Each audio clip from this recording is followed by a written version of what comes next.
Today, we are going to discuss parallel algorithmic patterns with a focus on the divide and conquer approach. Parallel algorithmic patterns provide structured methods for solving problems efficiently using multiple processors. Among these patterns, divide and conquer is one of the most fundamental and widely used techniques. It works by breaking a large problem into smaller subproblems, solving them simultaneously, and then combining the results. This approach plays a crucial role in parallel and distributed computing systems by improving performance and scalability. A parallel algorithmic pattern is a standard and reusable approach used to design parallel programs. It clearly explains how computation is divided and how data is organized across multiple processors. By following these patterns, programmers do not need to design parallel algorithms from scratch. As a result, parallel algorithmic patterns help improve system performance, scalability, and overall maintainability of parallel applications.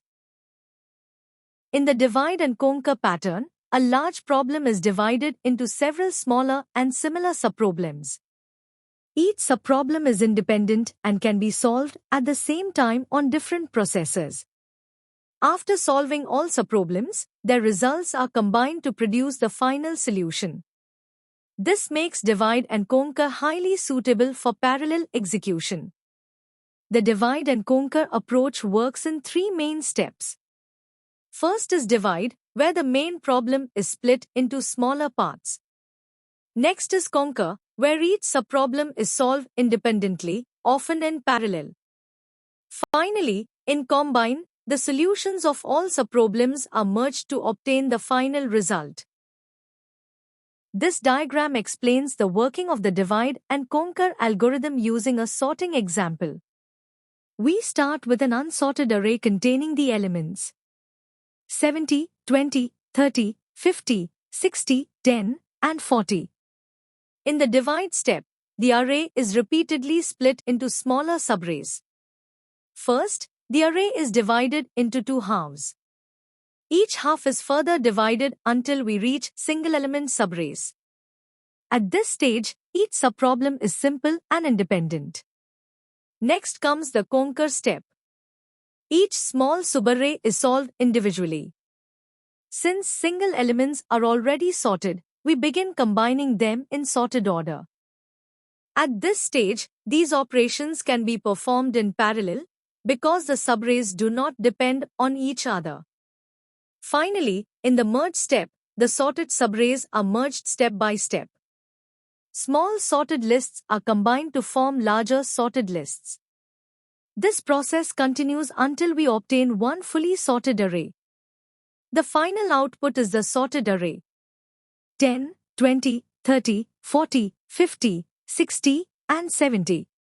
Thus, divide and conquer efficiently breaks a large problem into smaller tasks, solves them in parallel, and combines the results to produce the final solution. Now let us look at some common algorithms that follow the divide and conquer pattern. Merge sort works by dividing the array into smaller parts, sorting them independently, and then merging the sorted results. Quicksort partitions the data around a pivot element and recursively sorts the partitions. Binary search repeatedly divides the search space into halves to efficiently locate an element. In matrix multiplication, large matrices are split into smaller blocks that can be processed in parallel. Similarly, fast Fourier transform, or FFT, breaks a signal into smaller frequency components for faster computation. These examples show how divide and conquer enables efficient parallel execution. In parallel merge sort, the array is divided into two halves. Each half is sorted simultaneously on different processors. The sorted halves are then merged, significantly improving performance on multi-core systems. Divide and conquer provides high performance, especially for large-scale problems. The approach is simple, structured, and easy to implement. It naturally fits multi-core and distributed computing environments.